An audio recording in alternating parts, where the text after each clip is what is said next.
criado na tua casa, aos 14 anos virei as costas para Deus, virei as costas para o Senhor, e durante 11 anos eu me rebelei contra esse Deus, durante 11 anos eu me afastei desse Deus, e o dia que eu voltei, ele me deixava com os braços abertos. O dia que eu resolvi voltar, ele disse: eu ainda te amo, da mesma maneira que eu te amava, eu te perdoo, eu te purifico pelo sangue do meu filho amado vertido na cruz do Calvário. É bom demais servir esse Deus, porque esse Deus ainda trabalha por aquele que nele espera. Amém? Rapidamente, voltar para a sua Bíblia, na Epístola de 2 Pedro, capítulo de número 1, você fique em pé, por favor. Em reverência à palavra do Senhor, nós vamos ser rápidos, mas eu queria que os irmãos ouvissem o testemunho da Sara do Nilson, daquilo que Deus fez na vida deles para nos edificar. Então, 2 Pedro, capítulo 1, do versículo de número 1 até o versículo de número 11. 11 versículos, segunda Epístola de Pedro, capítulo de número 1, versículo de número 1, 2, 3 até o versículo de número 11. Diz assim a palavra do Senhor: Simão, Pedro, servo e apóstolo de Jesus Cristo, aqueles que mediante a justiça do nosso Deus e Salvador Jesus Cristo receberam conosco uma fé igualmente valiosa, graça e paz lhes sejam multiplicadas pelo pleno conhecimento de Deus e de Jesus o nosso Senhor. Seu divino poder nos deu tudo o que necessitamos para a vida e para a piedade, e por meio do pleno conhecimento daquele que nos chamou para a sua própria glória e virtude. Dessa maneira ele nos deu as suas grandiosas e preciosas promessas, para que por elas vocês se tornassem participantes da natureza divina e fugissem da corrupção que há no mundo causada pela cobiça. Por isso mesmo, empenhe-se para acrescentar à sua fé a virtude o conhecimento, ao conhecimento o domínio próprio, ao domínio próprio a perseverança, a piedade, a piedade, a fraternidade, o amor. Porque se essas qualidades existirem e estiverem crescendo em sua vida, elas impedirão que vocês, no pleno conhecimento de nosso Senhor Jesus Cristo, sejam inoperantes e improdutivos. Todavia, se alguém não as tem, está cego, só vê o que está perto, esquecendo-se da purificação dos seus antigos pecados. Portanto, irmãos, empenhem-se ainda mais para consolidar o chamado e a eleição de vocês, pois se agirem dessa forma, jamais tropeçarão, e assim vocês serão ricamente providos quando entrarem no reino eterno de nosso Senhor e Salvador Jesus Cristo. Amém? Repete comigo: eu preciso de uma vida cristã equilibrada. E Pedro falou disso. Pode se acessar mais. Vou ser breve, mas eu vou bater por estar aqui novamente em Mojimirim, devendo meu amigo pastor Carlinhos, sua esposa Amanda, a Claudinha, não é? Ver os irmãos abençoados aqui que sempre nos recebem com muito carinho. Eu quero falar rapidamente, irmão, sobre uma vida cristã equilibrada. Tem equilíbrio para viver. Isso me faz remontar à minha infância. Porque quando eu era criança, 6, 7 anos de idade, eu lembro que eu congregava na igreja Assembleia de Deus ali em Vila Lídia, no bairro perto da Lapa, e era a Assembleia de Deus de Braz, de Madureira, eu era criança, e tinha um porteiro por nome Irmão Cláudio. Irmão Cláudio, eu lembro muito bem dele, quando eu o conheci, ou minha mãe foi para aquela igreja, eu com 6 anos, 7 anos de idade, não é? Quando eu tinha 6 anos de idade, o Nilson estava nem nascendo, estava nascendo, não é isso? Eu nasci dia 11 de maio de 62, o Nilson 12 de abril de 68. Então, quando eu tinha 6 anos, o Nilson estava nascendo, eu já estava na igreja, correndo de um lado para o outro. E você sabe como é criança na igreja, não dá para ficar muito quieto, né, pai? E eu ficava naquele comichão, e naquela época não tinha escolinha das crianças, ficava sentado, e o culto começava às 7, ia às 9h30, 15 para 10, 9, e eu tinha que ficar sentado lá. E o irmão Cláudio, às vezes, quando me mexia um pouquinho, meu irmão, ele chegava do meu lado assim, e às vezes estava me beliscando e falava: reverência na casa do Senhor, e apertava. Chegava em casa: irmão Cláudio apertou aqui, disse reverência.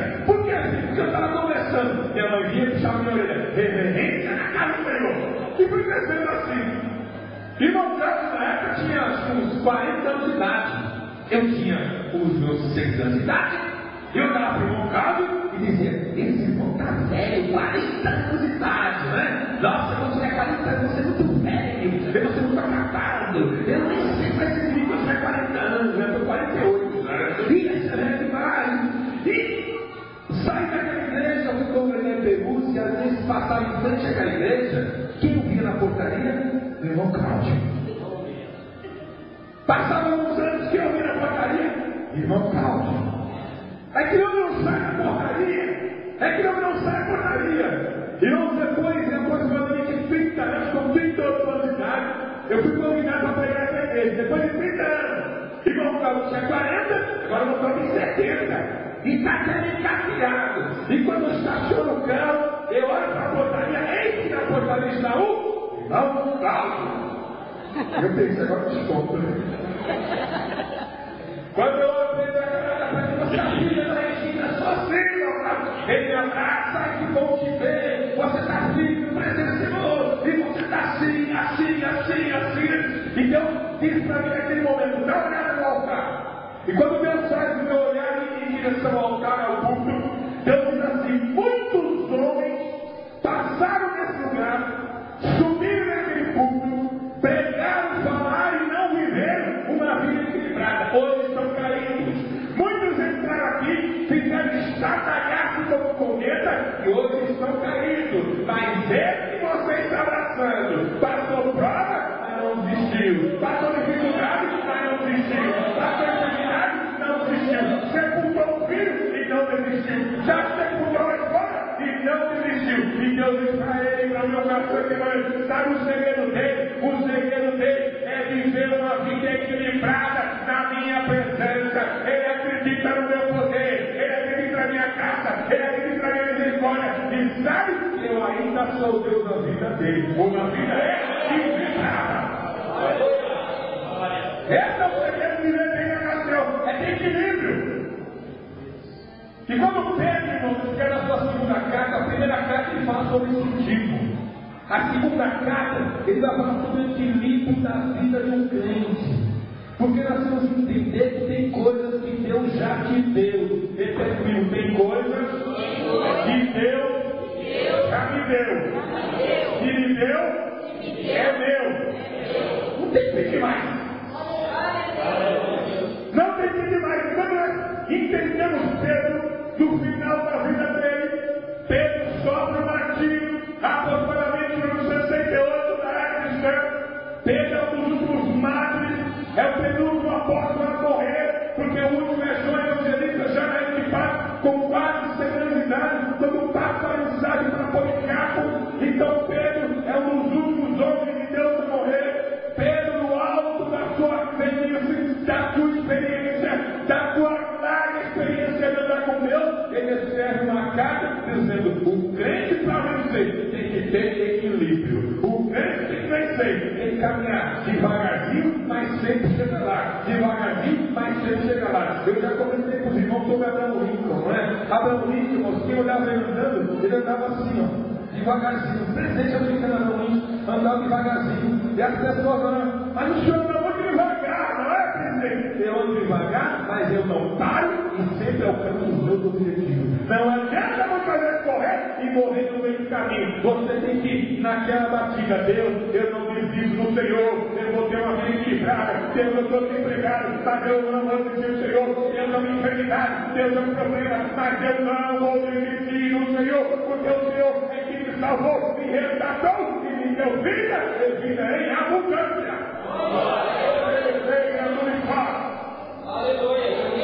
Percebe a primeira coisa que Deus já te deu. Versículo 1 nós vemos assim: Simão Pedro, servo e apóstolo de Jesus Cristo, aquele que mediante a justiça de nosso Senhor e Salvador Jesus Cristo receberam conosco uma fé igualmente valiosa. Aqui Deus já te deu duas coisas: ele deu a sua fé e a sua justificação. Olha aí, Deus, o Senhor nos deu uma fé valiosa. Eu tenho uma fé valiosa. Quando vimos que a Sara passava por esse problema,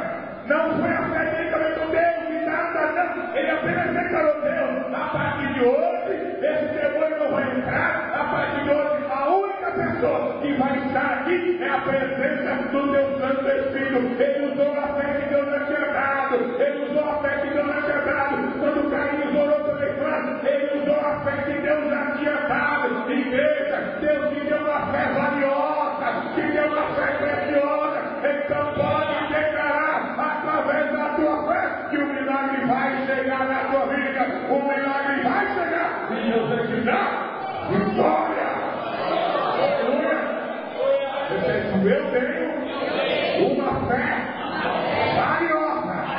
Essa fé vai mover montanha e milagre em direção à minha vida. Então glorifica esse Deus na tua palavra. Glorifica Deus para a minha verdade.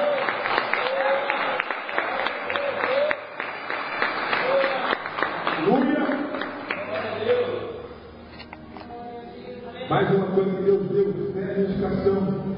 O versículo 2 diz assim: graça e paz lhe sejam multiplicadas.